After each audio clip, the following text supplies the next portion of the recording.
Hi, this is Chaplain Johnson, William Johnson, with our morning meditation. Once again, welcome to this time of encouragement and inspiration. We are also always so glad to have your feedback. If you would like to let us know how we're doing, we appreciate that. Send us an email at william.johnson@bjc.org.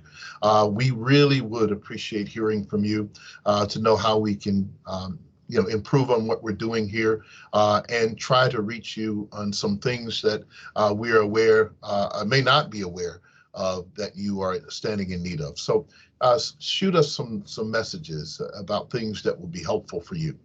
Well, today's Monday morning meditation not Monday morning meditation, but today's meditation today is a reminder to us to live this life we've been given. And so I want to share with you what I always share every week and every time we offer a message like this. And these may be coming out at different times. That's why I'm being careful about calling it Monday morning meditation. But it's a morning meditation, and we hope that it will inspire you and encourage you. For those of you who are listening, we want you to know that you're loved, you are appreciated, and you are irreplaceable. There's no one like you in the world. You are worthy of love, and we want you to know you're loved by us and by so many that are around you that you know not of. So we want to encourage you today in that love. And why do we speak about love so much? We talk about love because love, in essence, for those of us of my faith tradition, love is the marker, the representation of God. And there is no way around it. God creates in love. God blesses in love, sustains in love. God redeems and revives and restores because of love. And as we interact with one another, we all are aware that that is what we do. We love one another.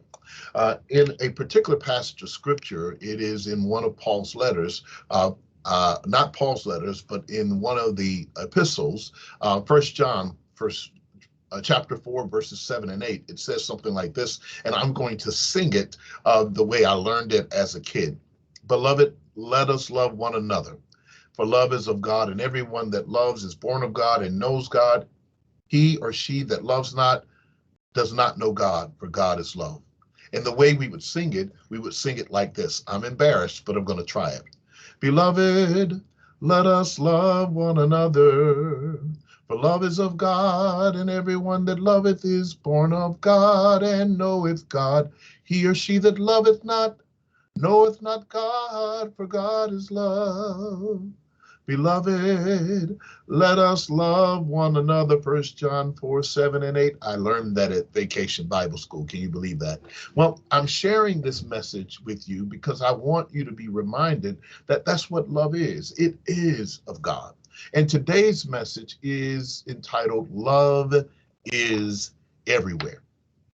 It's really everywhere. Love is everywhere. And as much as we feel like we are in a place that is vacuous without love, I want you to look again. Take another look, and you'll discover love is sprouting up, springing up, coming up in all sorts of places, and you don't think it will ever show up.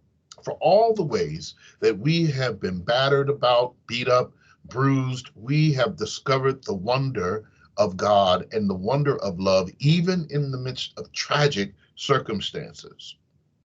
The Japanese monk Gensai says it this way: the point of life is to know what's enough. With the happiness held in 1 inch of our heart, you can fill the whole space between heaven and earth. I think he has it right. That what we discover is that when we really love something and when we're really loved, it can change everything. No matter how dark the clouds, if you're in love, you'll sing about singing in the rain. No matter how difficult the moment, how hard the climb, how challenging the moment in your life, you might discover that love changes the way you see the world. And so it is as we are moving. Love is everywhere in our lives, but there are difficulties that try to keep us from seeing how love can be manifested. So Here's what Mark Nepo writes and shares these words. I love Mark Nepo. I want to give him credit for as much as I do, because I'm working through that as a working place as I share with you. It says that if the things we love and the people we reach for and the dreams we work toward break or transform along the way, love what they turn into. Love what they are opened to. Don't hold out for the perfect dream when the wholehearted life is sprouting before your eyes. In reading that, you know what it made me think of? It made me think of playing with my cousins when we were younger, and we would have toys that we would play with. And just like in the movie Toy Story, we would have these toys, but inevitably the toys would break. We loved them so much that they would break. But we didn't throw the toys away. We just kept on finding new ways to imagine how to play with them in a different way. And so it is with life. We have moments in our lives that challenge us one way or the other. And the things that we thought would work one way often don't. And the things that we didn't think would ever work often do.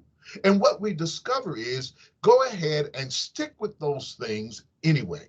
They have lessons to teach us. They have moments to give us joy, imagination that we never unleashed if we had not had the change or the transformation or the breaking of that moment or that thing.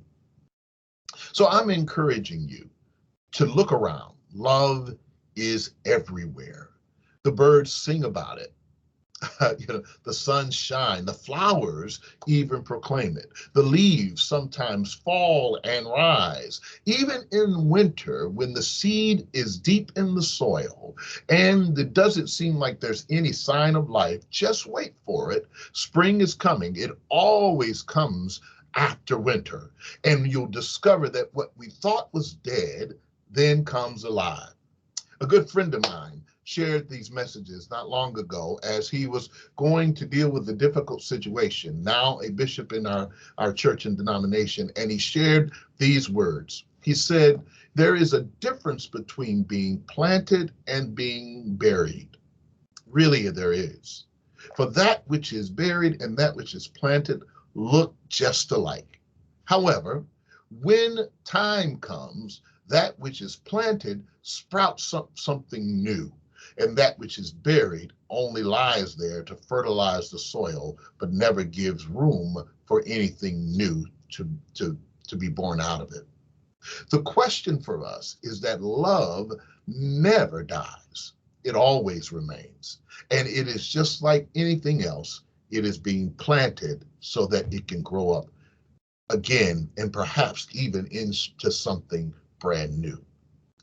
I saw a meme the other day, which was wonderful, and I'm going to stop with this. It had, I may have mentioned it the other week, it had a caterpillar and a butterfly sitting at a lunch table in a wonderful, it seems like they were having an outdoor little wonderful time brunch together. And there the caterpillar looked at the butterfly and says, you know what, shaking his head, it seems that you've changed. As friends often look at each other and say, there's something different about you, and we may not be at the same place. You've changed. And the butterfly simply said to the caterpillar, aren't we supposed to? Aren't we supposed to? Love brings change. It does. If you love someone or something, it gives life to it so that it can grow, transform, and yes, change. In our lives and in the lives of others, relationships change, friendships change, social status changes, our career path changes. And the older I get, I'm changing too. What about you?